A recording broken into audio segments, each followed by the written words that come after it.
Hello and welcome to another episode of Talking Politics on the Hindu's YouTube channel. As you all know, this is a show where we try to go behind the headlines of stories making the news in domestic politics. Of course, last week had all been about Operation Sindoor and the war that almost erupted between India and Pakistan. But that is not what we are going to talk about. We are going to talk about a war of a different nature altogether, which had been started by the United States. That is the tariff war, tariff negotiations, and what it means for world trade.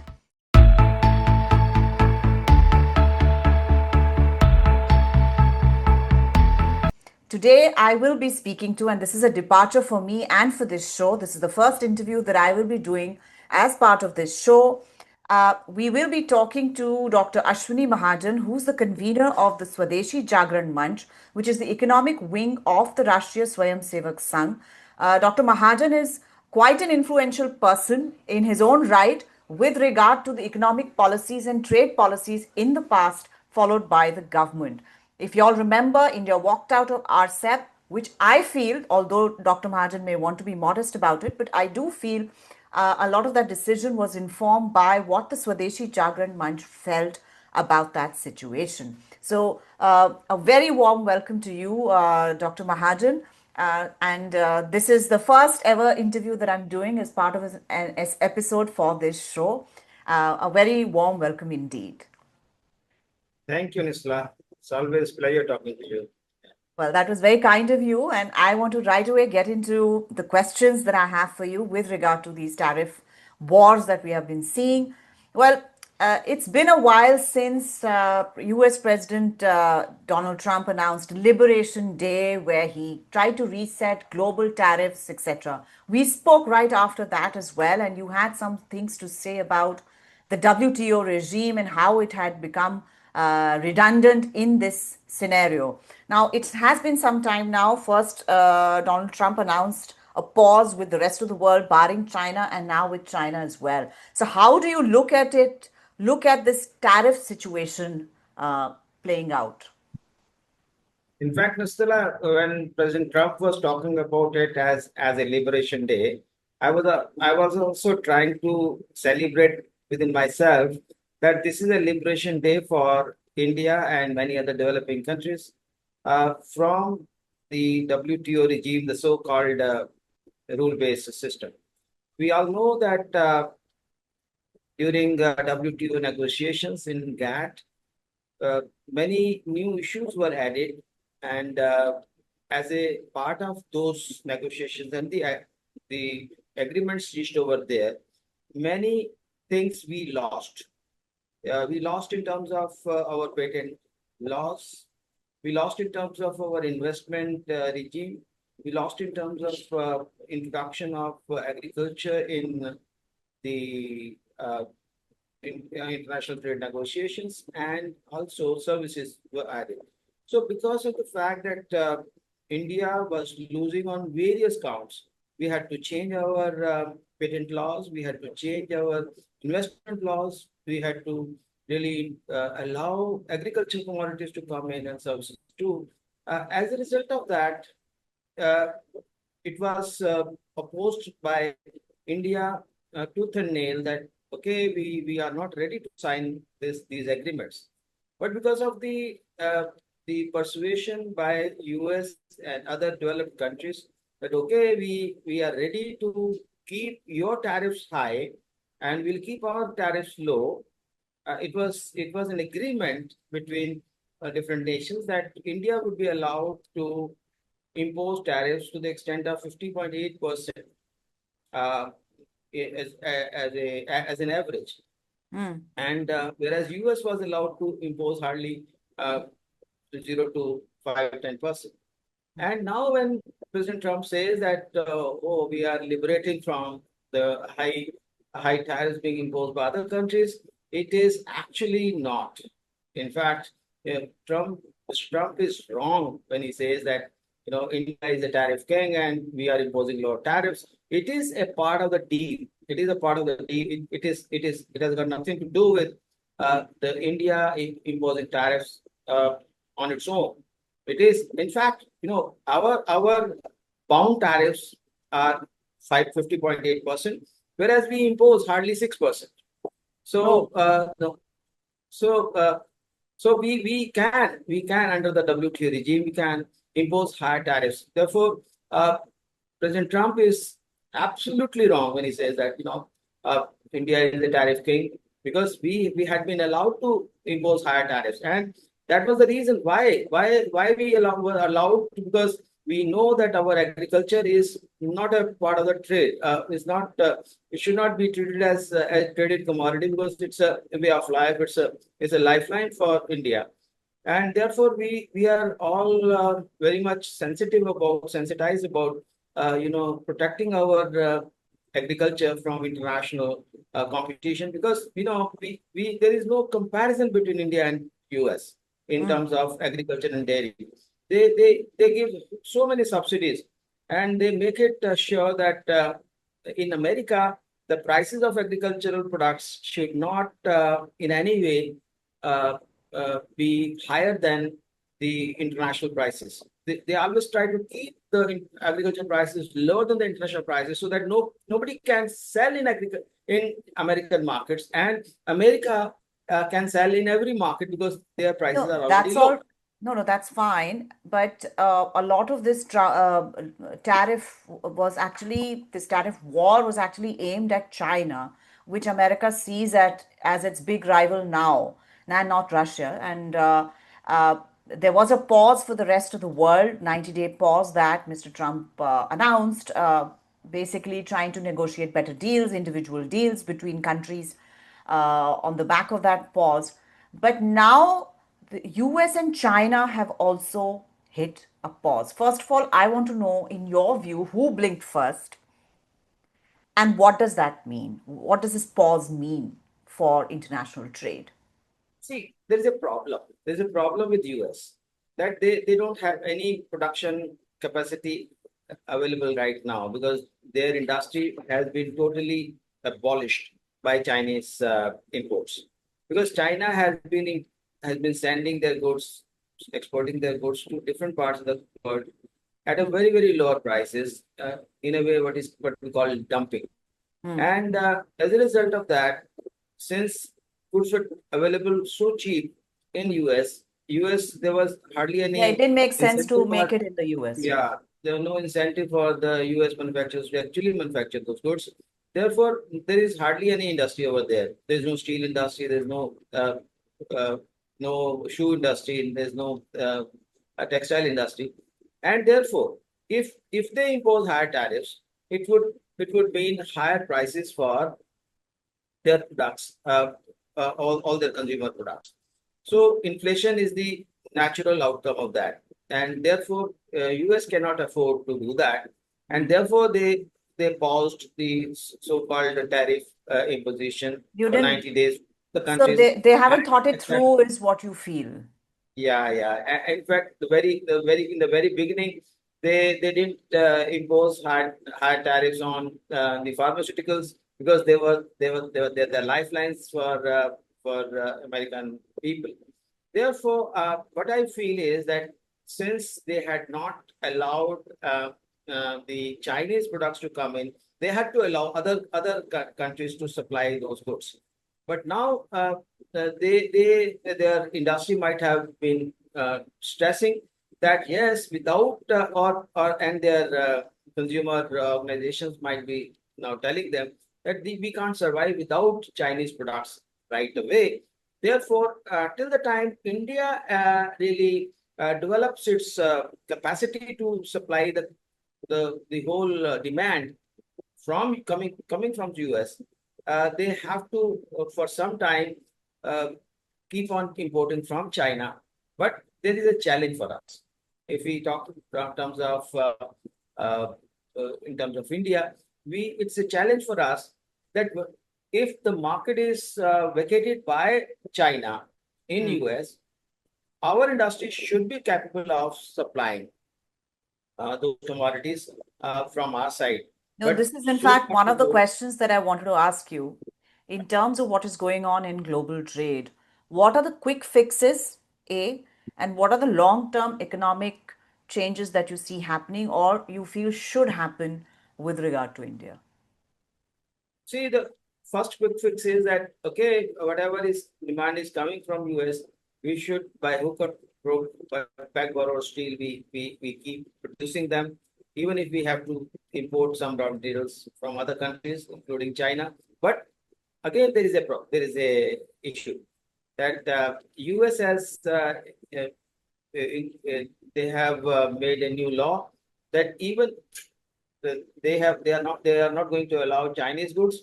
And if the Chinese goods are routed through some other countries, again those will also not be allowed. So there might be some problems, and if America goes strict about it, then it will be difficult. But the only way we can, in the short run, we can supply those goods to US. There might be some dependence on uh, China for some time, but in the long run, what I feel is, as you asked this question, in the long run, Atmanirbhar Bharat is the only way forward. We have seen that we had been dependent upon other countries for war goods, for missiles, for guns, for True. drones and anti-drones. This thing, everything we were importing from outside. But now we see we have proven, our industry has proven that we can produce missiles, we can produce Akash, we can produce BrahMos, we can make drones, we can even have a defense mechanism against drones, and all that has happened because of the local indigenous efforts. Therefore, what I feel is that whether it is API or electronics or telecom or chemicals or anything, we have to develop our domestic capacity. And that is what Atmanirbhar Bharat is. In fact, I want to give a note of caution here that sometimes people say that this Atmanirbhar Bharat is a return of Nehruvian period. No, no, It is also not. this import substitution, Yeah, which used to yeah, force people to, yeah. evoke nationalism within themselves when they were consuming inferior domestic products. Yeah. So, This is no अच्छा कोई nationalism. बात नहीं, चीज खराब है, देश के बारे में सोच के उसको इस्तेमाल कर लो, we had Dalda and horrendous Yeah, things that yeah. flooded the Indian This is market. You and I this is think, remember those times, not very fondly. yeah. Yeah, but this is not nationalism, and in fact, Atmanirbhar Bharat of today, what Modi ji has announced. This is not a kind of import substitution per se. It Hmm. is make in India for the world. Hmm. In fact, we will be producing goods which are not only good for India, for Indian consumers, it can even be competitive for the rest of the world. Hmm. And for that, I would like to tell you, during those days, the import tariffs were around 400%, 500%, 600% in Yes. some cases. Today, the demand from the industry, if even if they are demanding the protection, demand is hardly 5%, 10%. So 5 and 10% is, if you see the data, our users are having a disadvantage. Our manufacturing has a disadvantage of higher electricity tariffs, Hmm. higher cesses, Hmm. and other kinds of logistic And costs. compliance issues here, red Yeah. tape. So because of that, our industry is, having a cost disadvantage of around 15 to 18%. In Okay. some cases, it is 8-9%, but in most of the cases, it is 15 to 16%. Now, with this 15 to 16%, uh, if we are asking for say 10% tariffs to Hmm. protect our domestic industry, that that that shows that our industry is 8% more competitive. Hmm. 8% more competitive. Still, it is not competitive because we are facing these problems. Hmm. Therefore, we have to do these kinds of reforms, not the kind of reforms which globalization was asking for, not the kind of reform that you allow FDI, allow others to come in and allow imports to come in at any cost. These are the reforms. Reforms in electricity distribution, reforms in our logistics Hmm. costs, and we have done wonderfully well. I must admit this that in case of uh, the payment system UPI, we are number one in the world.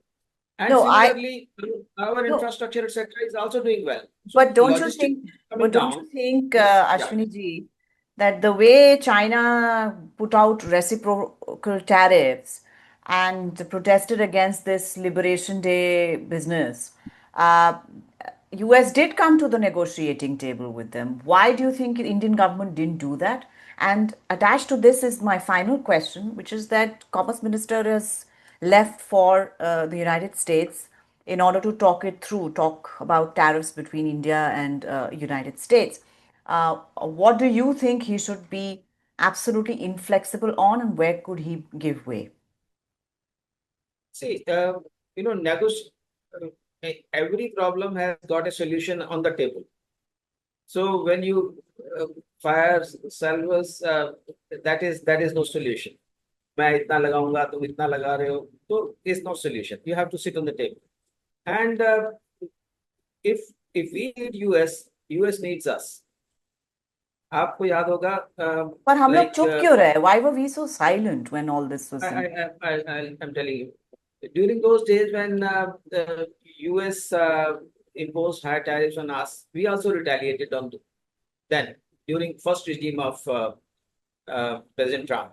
And when they gave away, they snatched away the GSP, General System of Preferences, from us.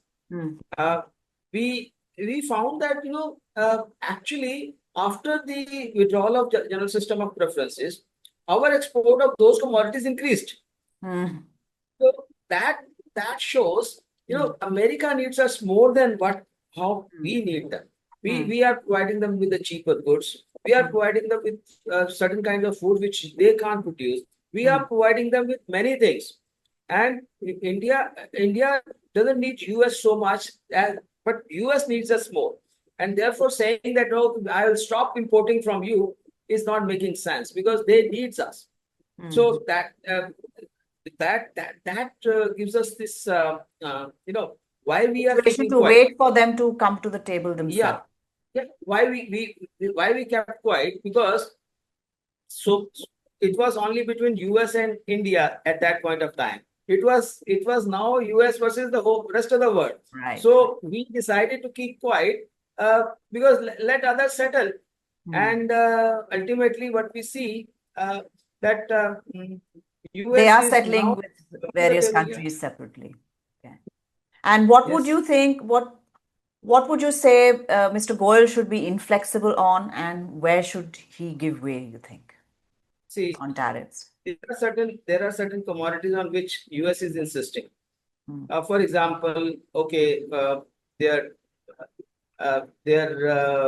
EVs, their motorcycles.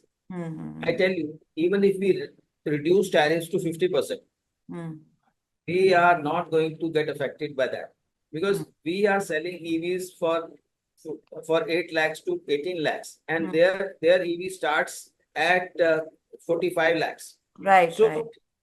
only a class can purchase that. But we should be very, very cautious when it comes to agriculture. Right. We can't afford to give away on agriculture, on dairy. These are the commodities which are essential not only for the well-being of farmers. It is also essential for our food security. No country in the world can give us food. It is only our country which can give us food. If we reduce the profit of farmers, or if we put them into losses, then it is an attack on the economy itself. And Therefore, society as well, considering the number yeah, of people who are therefore, employed in therefore, that sector. therefore, we should not allow uh, the tariffs to come down on agricultural commodities. We should be allowed to impose tariffs to the tune of 50 to 800% wherever how much is essential. And we know you mentioned about RCEP and our role in that. Right. The very reason why we were opposed to RCEP, but there were many reasons, but two were main. That one, China was there, and second, dairy was being included in the Okay. trade negotiations. Right. Because of the fact that had RCEP happened, our dairy would have been finished. Right. So we can't allow our agriculture and dairy to get affected by any international trade agreements, and that is the only reason why we had been opposed to negotiation in agriculture. And every time you will find Swadeshi Jagaran's press release saying this in bold letters that no, we are not ready to give on agriculture and dairy, and obviously small scale industry. Well, Dr. Mahajan, this is our second interview on the issue of tariffs. The first one appeared in the Hindu a few weeks back. That was right after President Trump had announced his board of liberation. He had carried this thing in front of him and said that today is the day of liberation. And today we are again taking stock of what has happened in the last few weeks. It was, as always, a great pleasure to meet you and extremely insightful for me, and I'm sure for the audience of Talking Politics. So I really must thank you for joining us today. Thank you very much. And viewers, I will be seeing you next week as always.